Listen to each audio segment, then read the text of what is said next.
Hi, I'm Shashank Bhargav, and you're listening to Three Things, the Indian Express news show.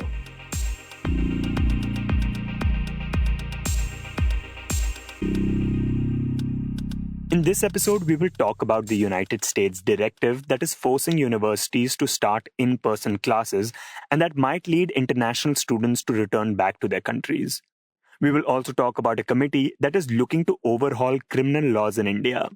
But first, we talk about the India-China border crisis in eastern Ladakh. Over the past couple of days, there have been a series of disengagements between the Indian and Chinese troops along the line of actual control. This has come after tensions have run high between the two countries for more than 2 months now. As we have discussed previously, the Chinese have changed the status quo in the region and had ingressed along at least 4 points on the LAC: the Galban Valley, the Hot Spring area, Pegongso, and Depsang. Now, while talking about disengagement, it is important to note that it refers to the process in which troops of two sides pull back from standoff positions or situations of close proximity. This is the process by which face-to-face situations come to an end. On the other hand, de-escalation refers to both sides bringing down enhanced troop levels to more normal levels as earlier, thereby reducing the risk of conflict, which has not happened yet. In this segment, Sushant Singh, Indian Express's deputy editor, joins us to talk about what the current process of disengagement has involved and why the Indian Army continues to remain cautious. Sushant, over this past week, starting Monday, we have seen what are series of disengagements between the Chinese and the Indian troops along different parts of the LAC. We understand that they have been pulling back from the standoff positions. Could you talk about what this disengagement process has involved? The disengagement process actually started on 2nd of July. This came from the meeting between the two co-commanders on June 30th, where a certain plan for disengagement was decided between the Indian and the Chinese side, which would start from Galwan, would then come to Hot Springs, then to Gogra. And then there would be another round of meetings before they could start disengaging at Pengongso and at Depsang Plains. Now, on second, some little bit of disengagement in the sense of certain frontline troops, which are face to face with each other, were thinned out in Galwan. On third, Prime Minister Modi went to Ladakh, and on that day, no disengagement happened. Neither did any disengagement happen on the fourth. But again, on fifth morning, there was a lot of disengagement. And it was announced later in the day that certain disengagement had taken place at Galwan on PP-14. In fact, at the same spot where 20 Indian soldiers, including Colonel Babu, had lost their lives on June 15th in that clash. From that side, both the sides have moved backwards 1.8 kilometers onto their side. And at that distance, there is a temporary camp of 30 soldiers each by both sides, so that these 30 soldiers can observe the area and know that the either side is not violating. But these are not permanent structures. And a further 1 kilometer behind, on either side, there is another temporary camp of 50 soldiers. So these are absolutely mirror images of each other from that point of clash. 1.8 kilometers and 2.8 kilometers from the point of clash, 30 soldiers and 50 soldiers. So this is a kind of buffer zone which has been created, in which no permanent construction would be done by either side and in which no patrol would come, so that there are no further clashes. This kind of buffer zone will probably continue for an unspecified period of time, but it is a temporary measure. The army sources are insisting that it is a temporary measure. It is not a permanent measure where both sides will never ever patrol. It is just till the tensions are very high and the disengagement process is still on, that they don't want both sides to clash with each other. Similar kind of mechanism has been undertaken at the other two hotspots, which is at PP-15 in Hot Spring and at PP-17-17A in Gogra. So this is how the process of disengagement has taken place. Once the disengagement is completed, then the process of de-escalation, which is essentially the soldiers towards the rear of both sides, soldiers, heavy weaponry, heavy equipment, they would all be thinned out. There is no plan for de-escalation as of date. There would be more talks held in the future before that plan is made out. In our last conversation, we had talked about how the Chinese are not willing to talk about Pegongso. Does that still remain the case? And are Indian soldiers, as things stand, cannot patrol along the areas they traditionally did in that area? Yes, that's right. Notwithstanding the reports about some rearward movement of a few people or a couple of tents, the fact remains that there has been no noteworthy disengagement or significant disengagement or anything which can be classified as disengagement at Pangong So. The Chinese troops continue to remain deployed at Finger 4, where they had come 8 kilometers onto the Indian side of the LAC, where they are face to face with the Indian soldiers. There are expectations, rather hope, that there would be some disengagement at Pangong So at some point in time very soon. But so far, as of now, there seems to be no worthwhile disengagement which we can talk of. Is this the reason why the Indian army, like you reported, continues to be cautious despite this limited disengagement? The Indian Army is the phrase which the army sources used with me was cautious optimist. On Monday when the first reports came in or first step of disengagement being completed in Galwan at PP14, uh, the army sources said that they are cautiously optimistic. And the caution comes from the fact that 40,000 Chinese soldiers have traveled 2,000 kilometers and are deployed all across the 800 kilometers of LAC in Ladakh. And out of those 40,000 soldiers which have come from 2,000 kilometers, 400 of them have moved back by 2 kilometers. So really, there is no reason for the Indian Army to put its guard down or to not be as alert because intentions can change very quickly. The capability exists. They continue to remain deployed on the border, and they can change their intentions and very quickly do what they wish to do. Sushant, in this limited disengagement that we have seen so far, we have seen both sides pulling back. Now, one thing that people, particularly the opposition, have pointed out that, if in fact it was the Chinese that transgressed onto the Indian side, why is it that the Indian side had to pull back? Do we know the reason for that and whether that is perhaps just standard procedure in a standoff? So, when the 2013 standoff took place in Depsan, and a similar kind of mechanism took place, at that time, Prime Ministerial candidate and Chief Minister of Gujarat, the current Prime Minister, Narendra Modi, did ask the same question of the then government, the UPA government in 2013. I can understand why the Chinese soldiers are withdrawing, but why are the Indian soldiers withdrawing from Indian territory? And I think that question comes, as we have seen on social media, that question has come back to haunt him. That we can understand that the Chinese soldiers are going away from Indian territory, but why are Indian soldiers going back from Indian territory? Of course, there are precedents, as I said, 2013, 2014, Chumar, again, there's some kind of temporary, zones, no patrolling zones, no man's land being created.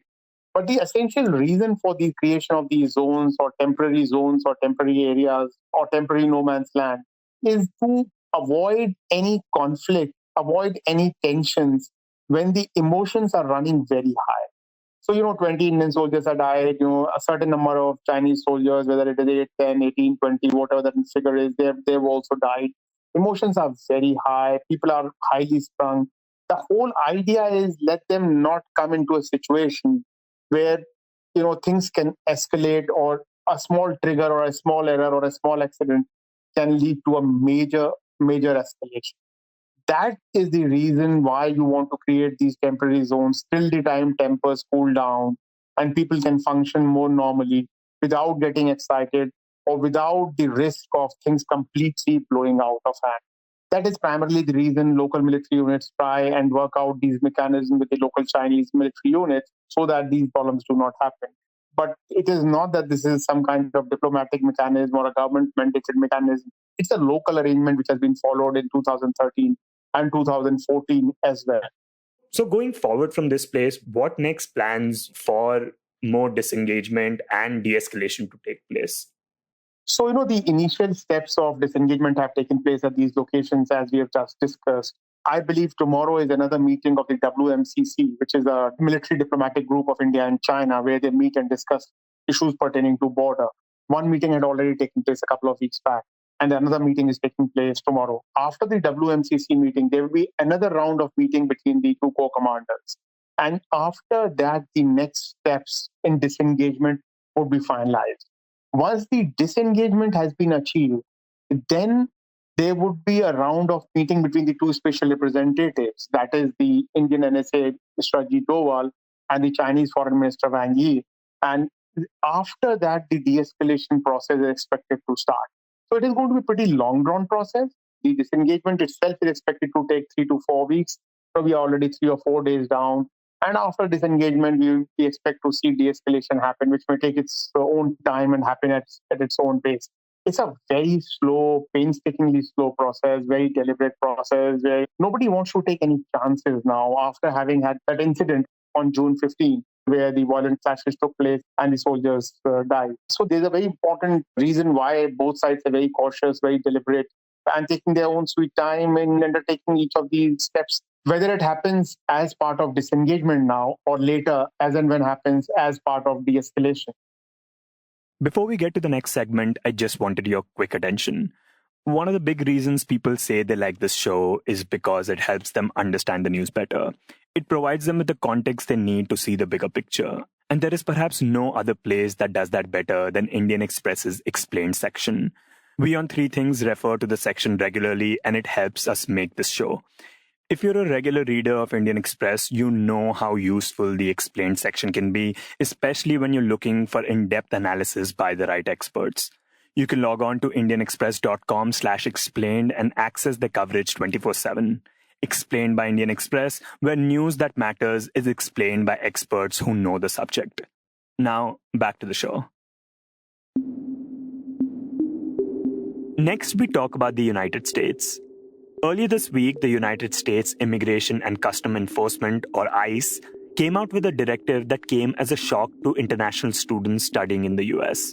The directive said that students won't be allowed in the country if their fall classes are moving entirely online. Any person entering the US or staying there in violation of this can potentially be deported. This, of course, affects a number of Indian students studying in the country. According to a report by the US-based Institute of International Education, there were around 2 lakh Indian students in United States in 2019. In this segment, Ritika Chopra, who reports on education for the newspaper, joins us to talk about this decision, how it will affect the international students, and the reason the US government has taken this decision. Ritika, before we talk about this directive and what this means for Indian students, could you talk a bit about how classes have been operating in the US during this time? So, like educational institutions across most countries in the world, American campuses and schools were also shut down because of the COVID-19 outbreak. On the 13th of March, actually, President Trump declared a national emergency. And on the same day, the Student and Exchange Visitor Program, which is part of the US Immigration and Customs Enforcement, that in recognition of the extraordinary circumstances posed by COVID-19, decided to relax the cap on online coursework for international students. As we all know that international students in American soil are expected to complete a majority of their learning in the classroom. There's actually a limit to how much of the coursework you can complete online. By international students, I mean non-immigrant students on F1 and M1 visas. F1 for academic work and M1 visa for vocational coursework. So on the 13th of March, the SEVP actually relaxed that cap to enable international students to continue their learning online for the summer and spring semesters in wake of the pandemic, and because American campuses were forced to shut down. So that's how learning continued through the summer and spring semester during the pandemic. Now, this directive says that if you're an international student and if your classes are moved entirely online, you won't be allowed to be in the country. Could you talk about what this decision means for students, particularly Indian students who are enrolled in these programs? So what this in effect means for Indian students currently enrolled in universities and colleges that are offering programs that are entirely online for the fall semester, this means that these Indian students would have to come back home. I would repeat that if an Indian student is enrolled in a school or program which is entirely online for the fall semester, the student will have to come back home. The student can only stay back if they take alternative steps, such as they seek admission to another school which is offering contact classes or in-person classes. Or maybe there are a few other options that they can exercise, like taking medical leave. Otherwise, they're expected to come back. Now, Shashank, as we know that when American campuses shut down, a large number of Indian students stayed back. Equally large number came back to India, hoping to go back to campuses once the situation normalizes. What this directive means for Indian students who had come back to India after the pandemic forced campuses in America to shut down is that they will not be permitted to re-enter the US if their classes for the fall semester are entirely online. This applies to the prospective undergraduate, graduate, and research scholars from India as well who were going to join campuses in the fall semester. Again, the operative part being that if your college or university is going online for the fall semester, you cannot be physically present in the US and study there. And what do we know about why the US government has taken this decision? Why has this directive come now? So, the official press statement and the new guidelines issued by the Immigration and Customs Enforcement does not offer a detailed explanation on why this is happening now. The press statement only says that there is a need to resume the carefully balanced protections implemented by the federal regulations, as many universities and colleges are planning to reopen for the fall semester. That is all that the US Immigration and Customs Enforcement says. What a lot of universities have said on record, and a lot of experts are also saying, is that this is a tactic by the Trump administration to force the educational institutions to open for the fall semester. The American government has insisted that schools do that because they see this as a good way to jumpstart the American economy. And this is something like President Trump in particular has been pretty vocal about it, right? Yes, he's been pretty vocal about it. I mean, almost immediately after the guidelines came out, he had tweeted that schools must open in the fall, all caps with a bunch of exclamation marks. He's also been very critical of the Harvard University because it announced a remote semester. So he was pretty critical of that decision and, said something to the effect that it was pretty ridiculous. We want to get our country going again. Economically, we're doing well. We want to do well with the education. I see where Harvard announced that they're closing for the season or for the year. I think it's ridiculous. I think it's an easy way out. And I think they ought to be ashamed of themselves. You want to know the truth. But I noticed that today. And probably others are doing that. That's called the easy way out. I don't know if people are helping them. I guess their endowment's plenty big. They don't have any problem with that. But that's not what we want to do. So what will this directive now force universities to do? And what has been their reaction to this directive? As of now, I mean, almost immediately, it's actually just been, I think, barely 3 days since this came out. This sparked a lot of panic among the student communities and even universities for that matter, because, most of them had their fall semester plans in place. They had made announcements on what they were going to do. Some were going to offer classes completely online. Some were offering classes in the hybrid mode. And some were actually even opening up physically. I mean, especially for institutions which had decided to go completely online, that kind of has led to a scramble. Even universities which are offering the hybrid model, they have to figure out, and ensure that that hybrid model fulfills all the conditions of the US government. So some universities have been quick on the uptake in the sense that they have reached out to their international student community and, reassured them they're looking into this and they are trying to tweak their programs, looking for loopholes, trying to figure out how to ensure that this doesn't affect them and that they should be allowed to come back to campuses. The student community also for different universities, for instance, they've come up with spreadsheets, these volunteer spreadsheets in which American students are actually volunteering their in-person class spots for foreign students so that they can come back to campuses. So right now at this point, a lot of universities are reworking their plans, the ones that need to. But interestingly, 2 of them have actually sued the Trump administration. So one will have to actually see how that turns out. You're right. MIT and Harvard have filed a lawsuit against the US Immigration and Customs Enforcement. What do we know about their main argument about this? So MIT and Harvard, in less than 2 days of the directive, actually sued the Trump administration. They have described the July 6th order as arbitrary and capricious. virtually giving no reason for this decision. They're saying that the ICE did not offer an explanation or an opportunity for public comment before releasing these guidelines. So they have actually sued the Trump administration for this. They have sought sort of an injunctive relief. I mean, basically, they want the courts to prevent the government from actually implementing these guidelines. In fact, the statement released by the Harvard University president was pretty strong. And if I may quote the Harvard president, he said that the order came down without notice. Its cruelty surpassed only by its recklessness. It appears that it was designed purposefully to place pressure on colleges and universities to open their on-campus classrooms for in-person instruction this fall, without regard to concerns for the health and safety of students, instructors, and others. This comes at a time when the United States has been setting daily records for the number of new infections, with more than 300,000 new cases reported since July 1. And Shank, this is actually a developing story. I mean, till yesterday, it was just Harvard and MIT. Today, Princeton University has announced that it's going to file an amicus brief in this lawsuit filed by Harvard and MIT. By amicus brief, they mean basically this is additional information or additional arguments that they're going to file. They're obviously not litigants in this case, but they're going to file additional information for the benefit of the judges. And one argument that has been made about this entire directive is that this, in a way, forces international students to sort of pick between their health and their education.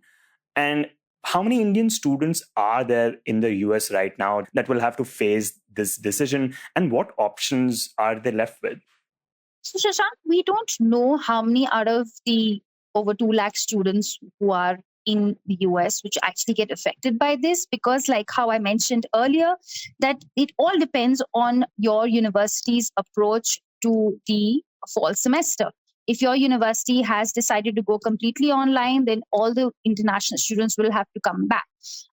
This is going to be a considerable number. We don't have an exact figure for this, but for instance, Harvard, when it brought out its press statement yesterday, said that 5,000 of its international students would get impacted by these. So this 5,000 also includes Indian students. We don't have an exact number for how many, but it is expected to run into thousands. I mean, as far as the options before students are concerned, this is why the student community is also really unhappy, because they don't really have any alternatives before them. One alternative provided by the government is that you can transfer to another school, which is offering in-person classes. But the point is that this has come so late in the day that there is not enough time for students to actually successfully apply and get a transfer. The only other option is that you go back home. But even at this time, there aren't enough safe modes of travel for students to actually go back to India. As we know, there aren't enough international flights operating from America to India at this point, or any other country. In the end, we talk about criminal law. Currently, a 5-member committee constituted by the Ministry of Home Affairs is looking at overhauling India's criminal laws. Headed by Dr. Ranbir Singh, the Vice Chancellor of National Law University, Delhi, the committee has put forth 49 questions for online public and expert consultation.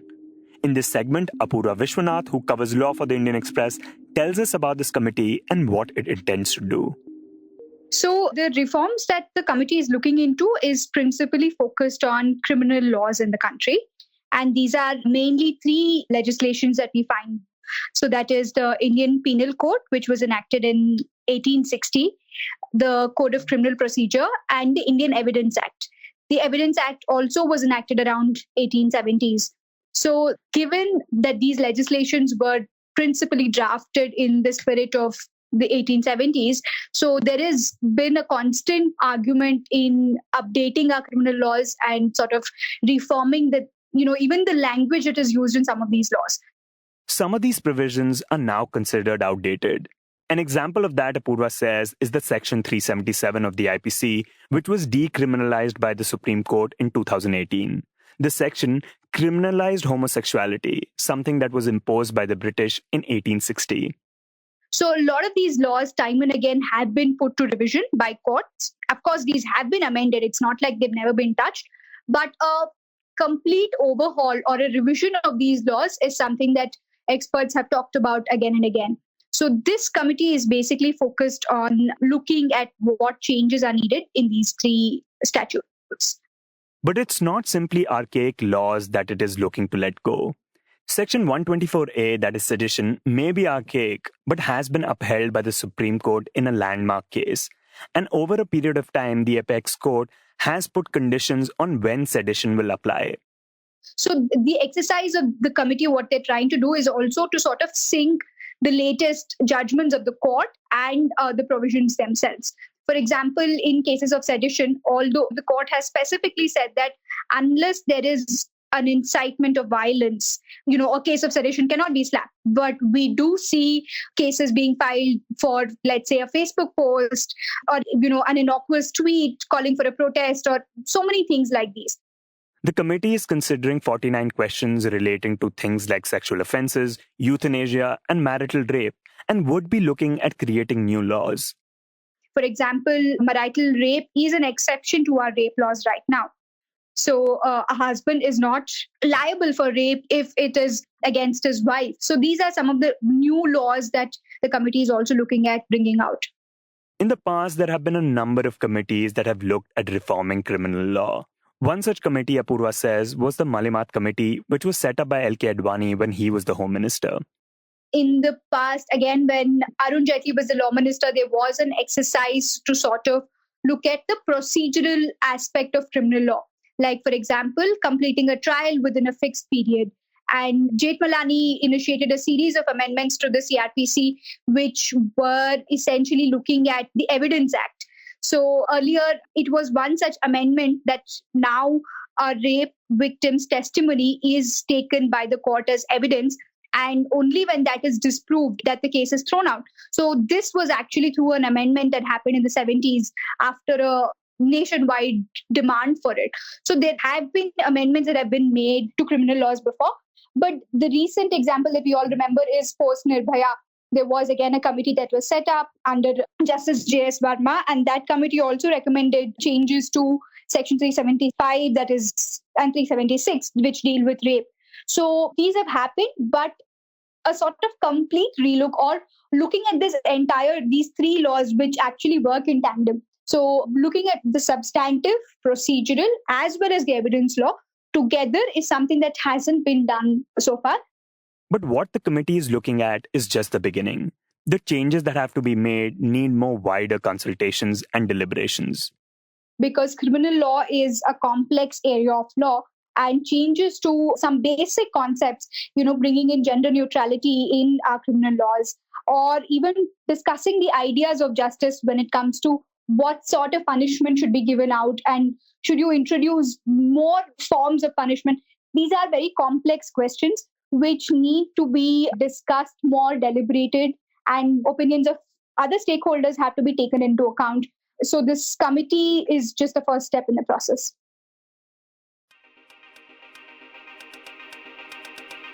You were listening to Three Things by the Indian Express. Today's show, as always, was edited and mixed by our producer, Joshua Thomas. Before we go, here's another reminder to check out Indian Express's Explained page. You can log on to indianexpress.com/explain and find in-depth analysis by the right experts. It has everything you need to know to understand the news better and see the bigger picture.